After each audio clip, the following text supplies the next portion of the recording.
अच्छा साहब, आज की क्लास हम स्टार्ट कर रहे हैं और जैसे आपको पहले बताया था आपको जब क्लास अनाउंस की थी उसके साथ एक कोड शेयर किया था जो हमने पिछली क्लासेस में डेमो के दौरान मैट्रिक्स मल्टीप्लिकेशन के लिए डेवलप किया था। और लास्ट जो हमारी क्लास हुई थी उसमें हमने उसी में से एक कोड लेके उसको उसमें जो चीज़ें फॉर लूप से हुई हुई थी हमने वाइल्स के ज़रिए परफॉर्म की थी। तो आज हमारा स्टार्टिंग पॉइंट वही कोड है। मैं इस फाइल को ओपन करता हूँ।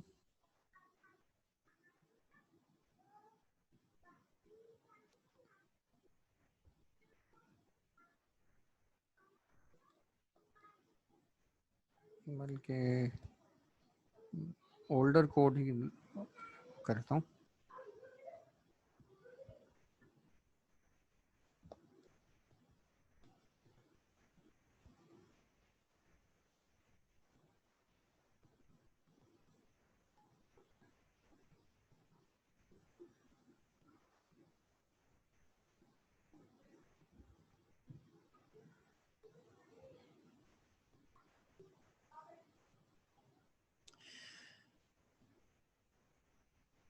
ये मैं आपसे शेयर कर रहा हूँ। अब मैं आप स्विच करते हैं हम कोड विंडो पे।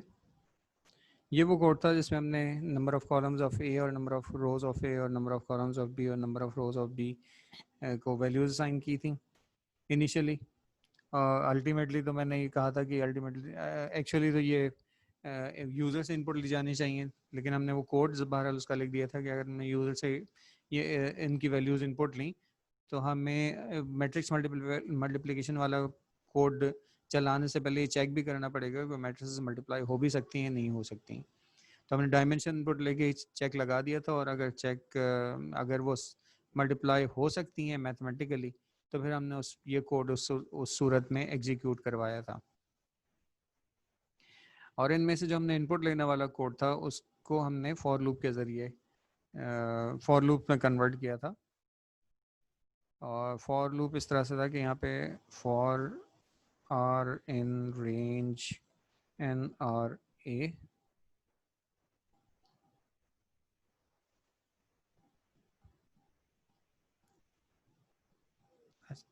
ये किसकी जगह पे आया है? ये इस वाइल लूप की जगह पर आया है। और वहाँ पर हमने आर इक्वल्स टू ज़ीरो लिखा हुआ था। वो आर इक्वल टू ज़ीरो लिखने की क्यों ज़रूरत नहीं है, क्योंकि ये काम फॉर लूप में ऑटोमेटिकली हो रहा होता है।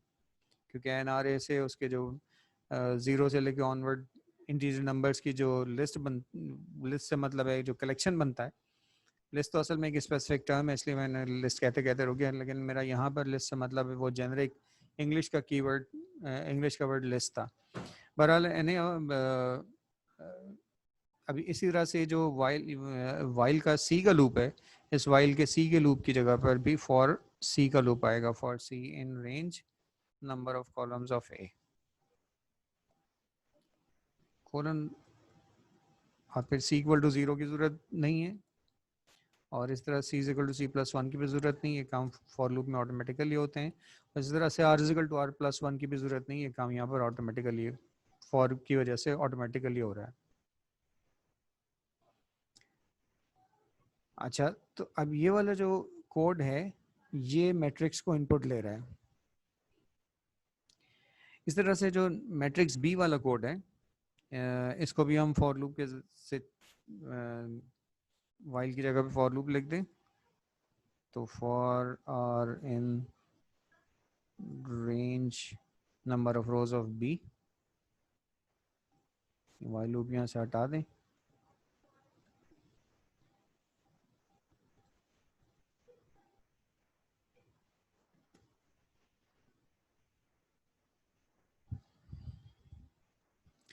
सी के लूप के लिए भी ये कर लें, इसकी जगह फॉर लूप में for C in range number of columns of B.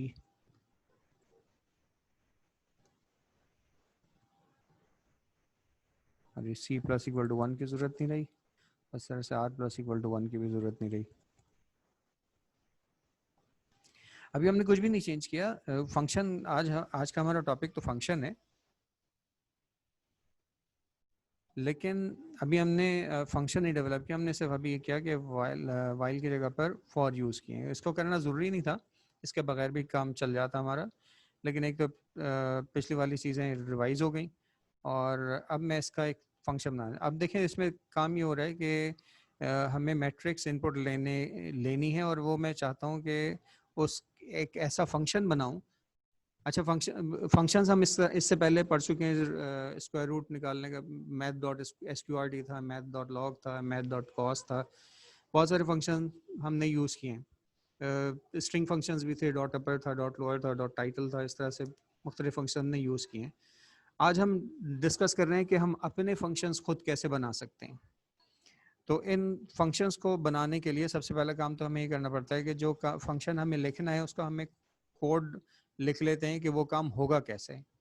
फिर उस कोड को एक फंक्शन में उस कोड का एक फंक्शन बना देते हैं। किस तरह से फंक्शन बनाते हैं कि सबसे पहले हम फंक्शन का हेडर लिखते हैं। फंक्शन के हेडर का मतलब एक लाइन लिखते हैं जो डिफाइन कर रही होती है कि फंक्शन, इस फंक्शन का नाम क्या है, इसमें पैरामीटर्स क्या हैं, वगैरह वगैरह। ये सारी चीज़ें जो मैं कह रहा हूँ पैरामीटर्स क्या हैं अभी आगे डिफाइन करता हूँ। लेकिन ये लाइन शुरू होती है DEF से। DEF का रिजर्व वर्ड है। DEF से कोई लाइन शुरू है, इसका मतलब है कि आगे फंक्शन की डेफिनेशन है। इसके आगे इसका हमें कोई नाम देना होगा। इस वक्त हम दे रहे हैं मैट्रिक्स ए की इनपुट ले रहे हैं, तो इसका नाम रख लेते हैं मैट्रिक्स ए इनपुट। और उसके आगे ज़रूरी है ब्रैकेट, राउंड ब्रैकेट्स का पेयर होना ज़रूरी है, और उसके आगे कोलन होना भी ज़रूरी है। ये सिंटेक्स का पार्ट है। इसके नीचे वो कोड लिखा जाता है जो इस फंक्शन के कॉल होने के नतीजे में एग्जीक्यूट होना है, और वो ये वाला कोड है जो इनपुट ले रहा है। हम तो ये कोड लिख रहे हैं मैट्रिक्स की इनपुट लेने के लिए। अच्छा, ये वाला जो कोड है इसमें देखें, जब DEF वाली लाइन के बाद जो फंक्शन की डेफिनेशन की लाइन है उसके बाद जो पहली लाइन लिखी जाती है वो इंडेंटेड लिखी जाती है। और जो इस लाइन का इंडेंटेशन लेवल होता है, सारी लाइन, सारे इसके जितने भी ऐसी इंस्ट्रक्शंस हैं जो इस मैट्रिक्स, जो इस फंक्शन से ताल्लुक़ रखती हैं, उन सब इसी इंडेंटेशन लेवल पे होनी चाहिए। तो यहाँ ज़रा गौर कीजिए, यहाँ पर A है और A के बाद फॉर है, ये दोनों सेम इंडेंटेशन लेवल पे हैं, लेकिन ये R इंडेंटेड है फर्दर। तो इसका मतलब है कि ये R असल में फॉर का पार्ट है, लेकिन क्योंकि फॉर मैट्रिक्स इनपुट का पार्ट है, लिहाजा इनडायरेक्टली ये भी इसका पार्ट है। फॉर की वजह से ये भी उसका पार्ट, जब ये फंक्शन एग्जीक्यूट होगा तो ये वाली लाइन भी उस फंक्शन की एग्जीक्यूशन के दौरान एग्जीक्यूट होगी। फिर इसके अंदर ये वाला फॉर लूप है, ये फॉर लूप इस फॉर लूप के अंदर है, और R का जो फॉर लूप है ये मैट्रिक्स इस फंक्शन का पार्ट है, लिहाजा इनडायरेक्टली ये भी उसका पार्ट है। तो इस तरह से ही सारी जो मैट्रिसेस हैं, ये सारी जो इंस्ट्रक्शन है, ये मैट्रिक्स का पार्ट है। अच्छा, अब ये फंक्शन तो डिफाइन हो गया। एक नज़र कमेंट्स पे, चैट पे एडमिट कर लिया स्टूडेंट्स को, और यही है। एक 11 जुलाई वाली रिकॉर्डिंग की बात है भाई। 11 जुलाई वाली रिकॉर्डिंग पहले नहीं थी, लेकिन अब भेजी जा चुकी है। अगर आपने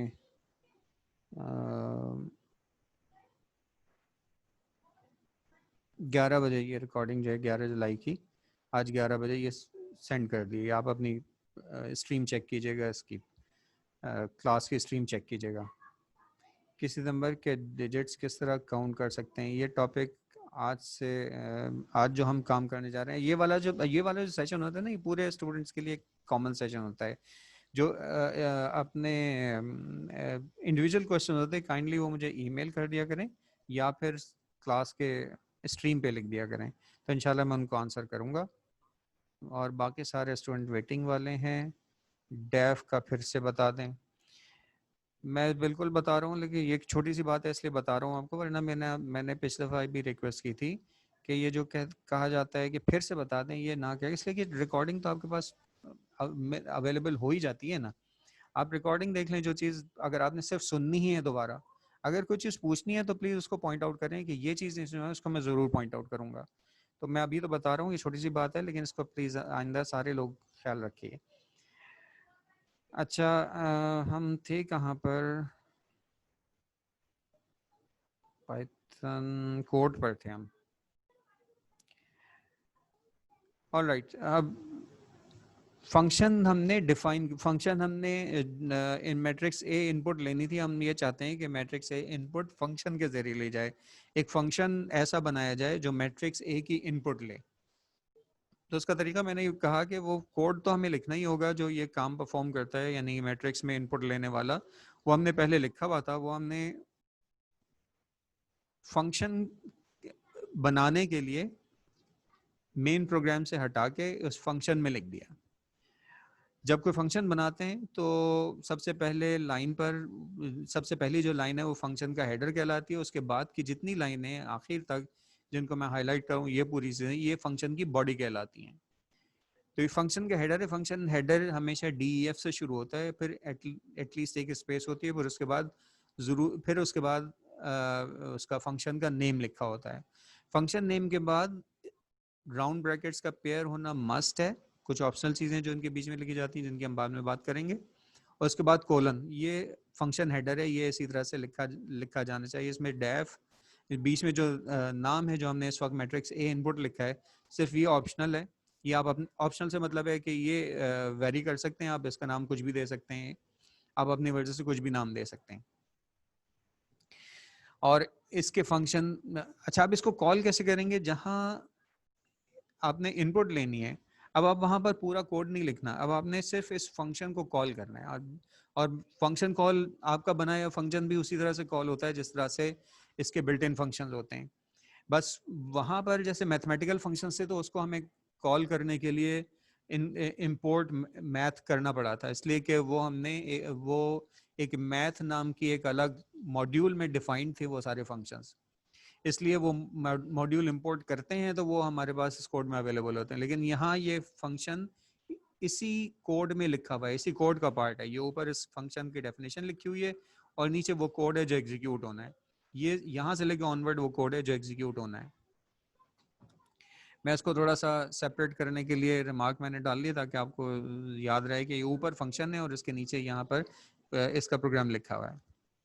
अच्छा मैं यहाँ इस जगह पर हमें जो ये एल्स पार्ट है इसमें सबसे पहले हमें मैट्रिक्स बी की इनपुट लेंगे, मैट्रिक्स ए की इनपुट लेंगे। देखिए बी की मैट्रिक्स, बी मैट्रिक्स की इनपुट का कोड तो नीचे लिखा हुआ है, ए मैट्रिक्स का कोड, ए मैट्रिक्स भी हमें इनपुट लेनी है। तो ए मैट्रिक्स इनपुट लेने का तरीका ये है कि यहाँ पर हम उस फंक्शन का नाम लिखेंगे, उसका नाम हमने रखा था मैट्रिक्स इनपुट। अच्छा ये अपर केस में कैप्स लॉक ऑन हो गया, इसको मैं सही कर दूं, मैट्रिक्स ए इनपुट। अच्छा मैट्रिक्स ए इनपुट में देख कैपिटल एम गलती से आ गया है, इसको स्मॉल एम ही होने दे। जो नाम यहाँ पर, जो नाम आपने इसका रखा है एग्जैक्टली वही नाम उन्हीं अपर केस, जो अपर केस में लेटर लिखा है वो अपर केस में, जो लोअर केस में लिखा है वो लोअर केस में होना चाहिए, एग्जैक्टली वही नाम होना चाहिए। और ये जो ब्रैकेट्स का पेयर है ये भी यहाँ होने जरूरी है, यही इस बात की निशानी होता है कि ये फंक्शन है।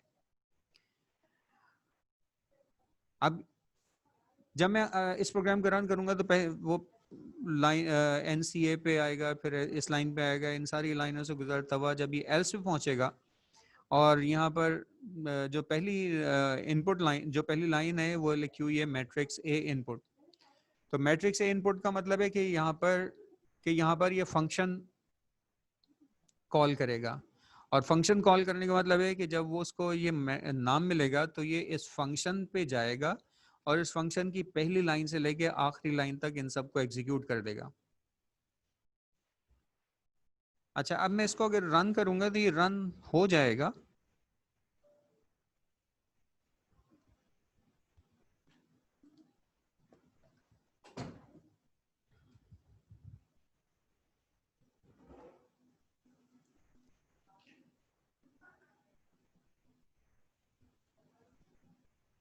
अच्छा इसमें कहीं मिस्टेक चेक कर रहा हूँ क्या रह गई है।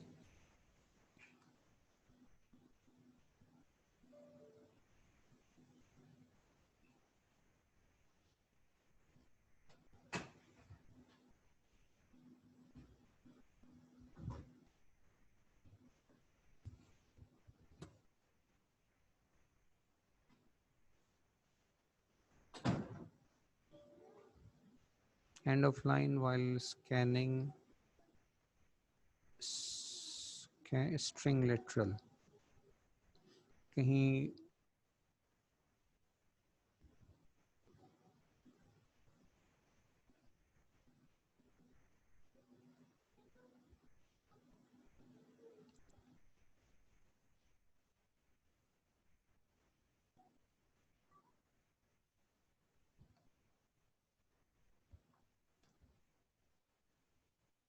तुरंत चैट पे भी नज़र आ रहे कुछ लोग एडमिट होने के मुंतज़र हैं, वो एडमिट हो गए। और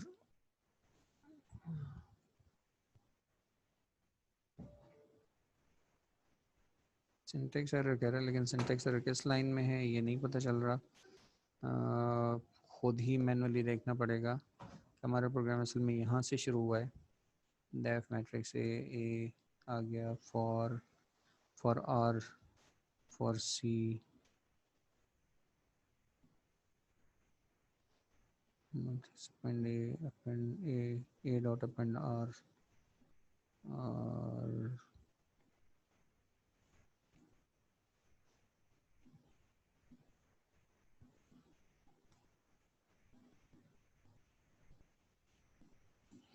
जो लाइनें मैं डिलीट कर रहा हूँ ये कोई मैंडेटरी नहीं है, लेकिन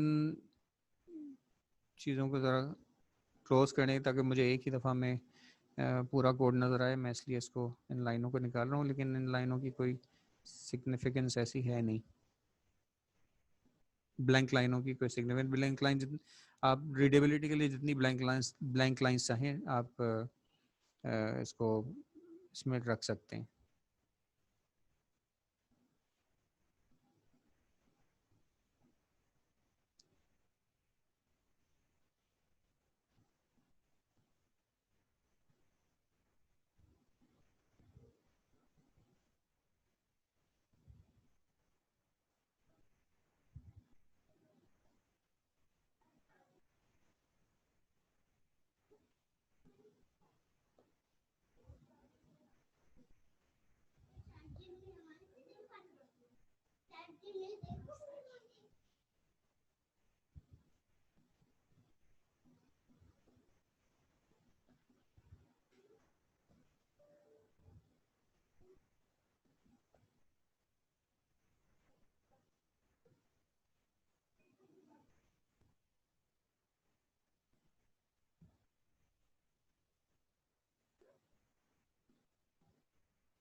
भाई शॉर्टली एक्सप्लेन अभी नहीं किया जा सकता, अभी तो मैं खुद ही एक ऐसी जिस एक ऐसा ही एरर दे रहा है जो मुझे बज़ाहिर जिसका कोई जवाब नहीं नज़र आ रहा, लेकिन जाहिर है कि मैं ही गलत होऊंगा। कंपाइलर तो सही दे रहा है, कंपाइलर तो टेस्टेड है, मेरे लिखने में कहीं गलती हुई है, ज़रा मुझे उस पर कंसंट्रेट करने दें।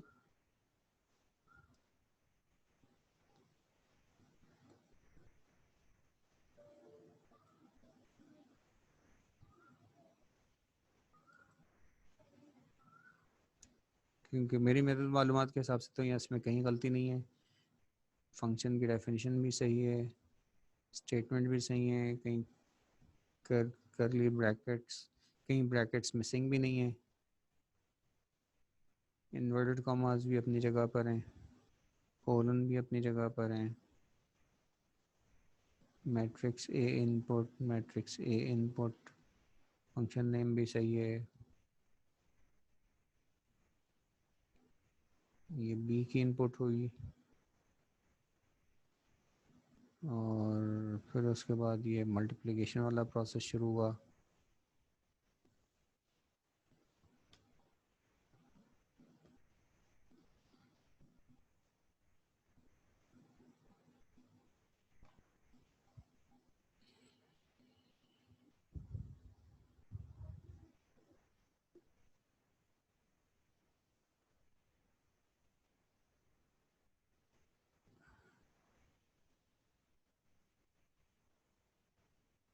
सुबह की क्लासेस में भी ये सारे काम हो चुके हैं, लेकिन इस तरह की प्रॉब्लम कोई नहीं आई थी।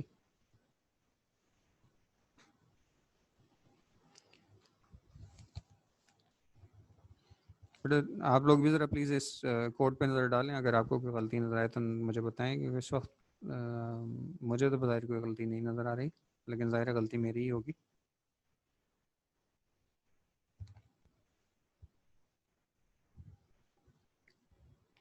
ये रन टाइम पे कोड लिखने में एक रिस्क यही होता है, कभी कभी ऐसे फंस जाते हैं। आपका मतलब यहाँ कोलन नहीं, जब कॉल करते हैं तो कोलन लगाने की ज़रूरत नहीं होती।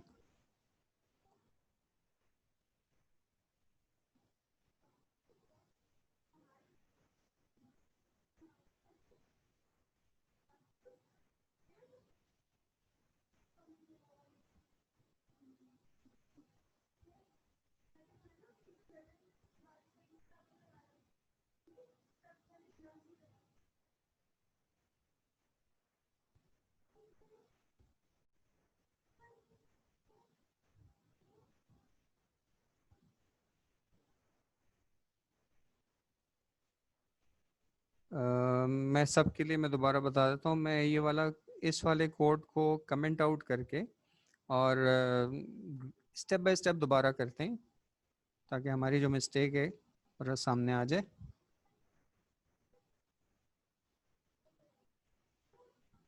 इसको मैंने कमेंट आउट कर दिया और उसी कोड को मैं दोबारा लेकर आता हूँ।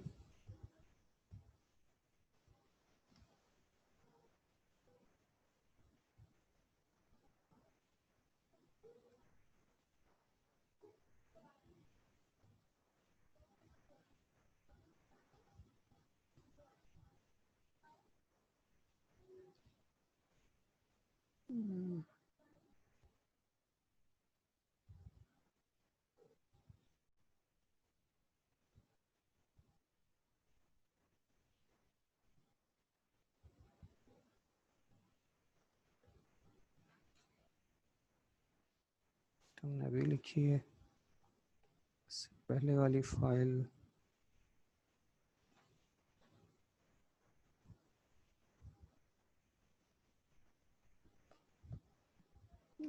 मैट्रिक्स मल्टीप्लिकेशन का कोड नहीं है, इससे पहले वाली फाइल में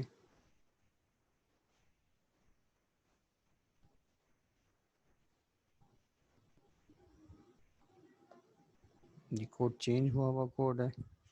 आपकी क्लास की स्ट्रीम से ले लेते हैं, क्लास की स्ट्रीम पे मैंने शेयर किया था, वहाँ से ले लेते हैं।